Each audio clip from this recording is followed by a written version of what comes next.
গেল 28 মার্চ আমরা জানি শাকিব খানের জন্মদিন ছিল, তার জন্য কি উইশ করেছেন এবং এখন কোনো কিছু উইশ করতে চান কিনা? তরকারিতে লবণ কম হওয়ার জন্য কি কখনো বকা খেয়েছেন শাকিব খানের কাছ থেকে? না, আমার রান্না খুব পছন্দ করে। আপনার হাতে কোন রান্না তার প্রিয়? হাঁসের মাংসটা খুব পছন্দ করে। কোনো একটা গুজব কোথাও থেকে যেটা কোনো ভিত্তি নেই, সেটা যদি প্রশ্ন আকারে আসে তখন মনে হয় যে আসলে এটা নিয়ে তো একটু স্টাডি করা দরকার ছিল। কাজ করে পেমেন্ট পেতে দেরি হলে কেমন লাগে? প্রচন্ড মেজাজ খারাপ লাগে। এখন পর্যন্ত রিমুনারেশন বাকি অবশ্যই আছে। আমি তো একটু সময় পেলেই আমি ঘুমাই। আমার এই চলার পথে তো অনেকে আমাকে খুব বাজেভাবে অ্যাটাক করতে চায়। অনেক সময় কাজের ক্ষেত্রে অনেক বাধা পাই, যাদের সাথে আমার কখনো কোনো দিনও কোনো প্রবলেম নাই তারাও দেখি।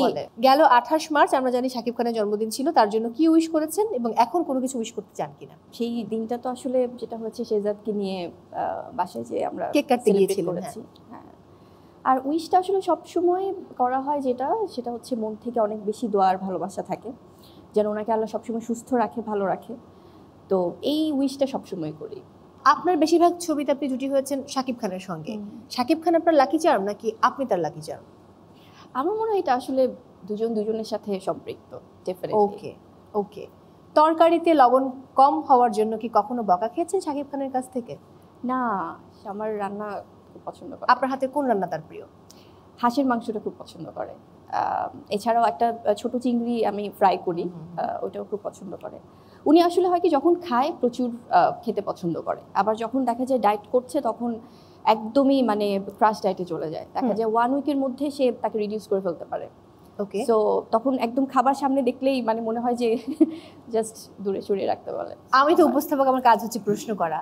আমি জানি যে কোন প্রশ্ন করলে হয়তো বিরক্তি লাগে, বাট যদি সত্যি জিজ্ঞেস করি যে কোন প্রশ্ন জিজ্ঞেস করলে খুব বিরক্ত হন, তাহলে কি বলবেন?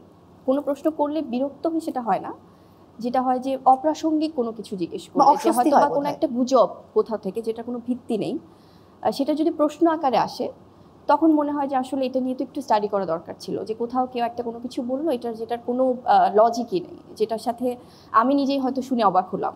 তো ওই ধরনের যখন প্রশ্ন আকারে আসে তখন মনে হয় যে আসলে it doesn't make any sense. কাজ করে পেমেন্ট পেতে দেরি হলে কেমন লাগে? প্রচন্ড মেজাজ খারাপ লাগে। মানে আমার মনে হয় যে আসলে আমরা সবাই তো পরিশ্রম করছি, হ্যাঁ, আমরা সবাই আমাদের সবার জায়গা থেকে কিন্তু সে শ্রমটাই দিচ্ছি। তো বলে না যে শ্রমিকের ঘাম শুকানোর আগে পারিশ্রমিক বুঝিয়ে দেওয়া উচিত। সো এটা আসলে দিতে তো হবেই। তো এটা কেন মানে আবার আপু আছে একটু সময় বা একটু দিচ্ছি, এই তো দরকার নাই। তো এমন কোনো ডিরেক্টরের নাম বলতে চান যে আপনার টাকা মেরে দিয়েছে, পেমেন্ট দেয়নি? না, আমি খুব ফরচুনেট এদিক থেকে। আপনি আমার নামটা বলে দেন, সেভ জোন হবে। এটা তো সত্যিও হতে পারে, বেশি করে জোকস অ্যাপার্ট। আসলে এটা আমি এদিক থেকে একটু লাকি যে আমার সাথে এখন পর্যন্ত এই ধরনের কিছু হয়নি, যেটা হয় যে বলেই নাই যে আপু আমরা এই ডেটে ক্লিয়ার করে দিচ্ছি বা আগেই হয়তো ক্লিয়ার করছে বা হয়তো একটু সময় নিচ্ছে কোনো একটা টেকনিক্যাল কারণে।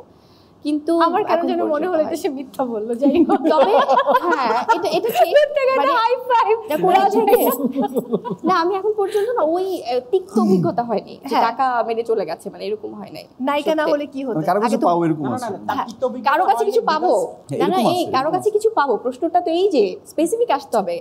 এখন পর্যন্ত রিমুনারেশন বাকি অবশ্যই আছে। মানে তখন মনে হয় যে আসলে কেন চেহারা চেঞ্জ হয়, মানে বলছে একটা কেন করতেছে এটা হয়। আচ্ছা, আগে তো সংবাদ উপস্থাপক ছিলেন, এরপরে নায়িকা হলেন। নায়িকা না হলে কি হতেন? ব্যারিস্টার হতাম। এত কাজ করে কি লাভ? এর থেকে অন্য কি ভালো করা যায়?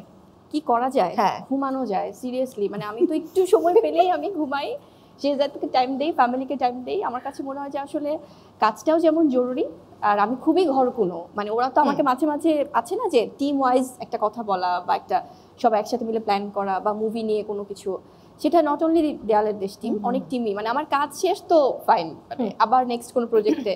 তো এটা মাঝে মাঝে মনে হয় যে আসলে ওই আন্তরিকতা অবশ্যই থাকে, কিন্তু হয় কি কাজের মধ্যে থাকলে আর হয় না।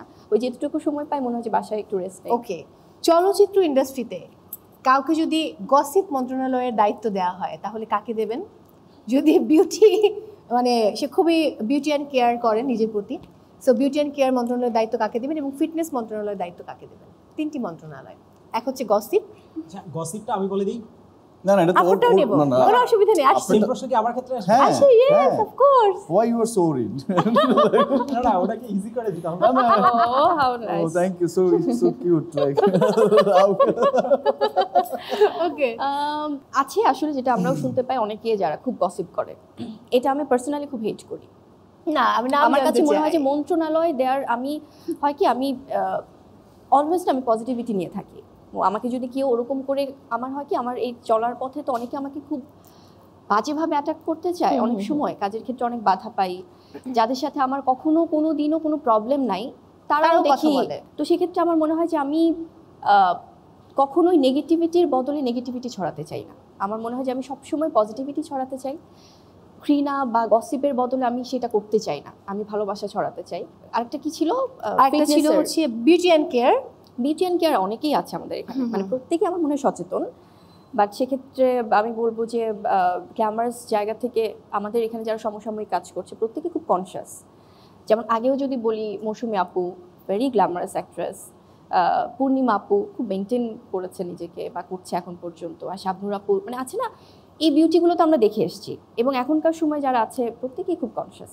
আর ফিটনেস ওয়াইজ যদি বলি, আমি বলবো যে বেশি ফিটনেস ফ্রিক খুব সুন্দর মেনটেন করে, যেমন ফারিয়া মেনটেন করে, নুসরাত ফারিয়া, মিম মেনটেন করে, আমি টুকটাক মেনটেন করতে ট্রাই করি। সো এরকম অনেকেই আছে আসলে।